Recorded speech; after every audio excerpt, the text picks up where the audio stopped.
Trade करो, खूब trade करो, सिंबॉलिक ट्रेड करो। सोशल मीडिया पे हाहाकार मचा हुआ है, एक कैंपेन चला हुआ है, no trade no trade no trade. 12 अगस्त को ट्रेड मत करो।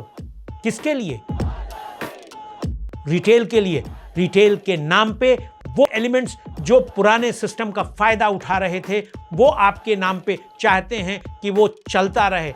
ये जेन्युइन कंसर्न है कि आपको क्लोजर का टाइम कम मिल रहा है, हमें डिफिकल्टी आ रही है, और किसी भी नए प्रोसेस के इंप्लीमेंट होने में डिफिकल्टी आती है। उनके निवारण के लिए हमें सेबी से बात करनी चाहिए। लेकिन क्या ये सच नहीं है कि कैश का सिस्टम ग्लोबली एक्सेप्टेड सिस्टम्स में है और ये रिटेल को बहुत बड़ा फायदा पहुंचाएगा? क्योंकि अब जिन फंड्स HFT प्रॉप टेस्ट के पास साइज का एडवांटेज होता था, जो 30 मिनट की प्राइस मैकेनिज्म से क्लोजिंग प्राइस को डिस्कवर करने में कंट्रोल करते थे, अब वो सिंगल ऑक्शन में शायद वो एज उनके पास नहीं रहेगा। और वो एज ना होने से जो इंफॉर्मेशन का एज मिलता था और जो बहुत सारे लोग हेज फंड और बड़े फंड्स के मूवमेंट के आधार पर फ्रंट रनिंग कर लेते थे, उनके लिए भी ये डिफिकल्टी है।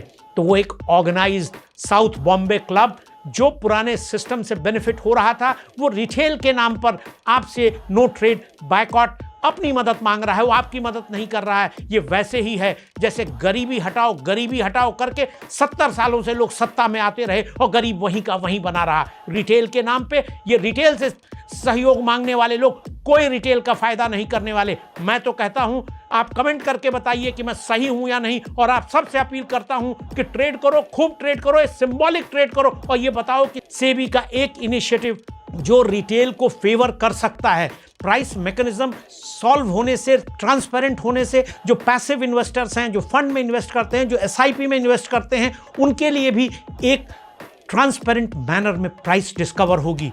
तो हम कुछ सेबी के ऑर्गेनाइज लोगों के बेनिफिट के लिए सेबी के रिफॉर्म मेजर का विरोध क्यों करें, जबकि वो रिटेल के बेनिफिट के लिए आ रहा है? तो मैं तो बार बार कहूंगा, ट्रेड करो, और 12 अगस्त को तो जरूर करो। कभी नहीं भी करते हो तो कम से कम 12 अगस्त को ट्रेड जरूर करो।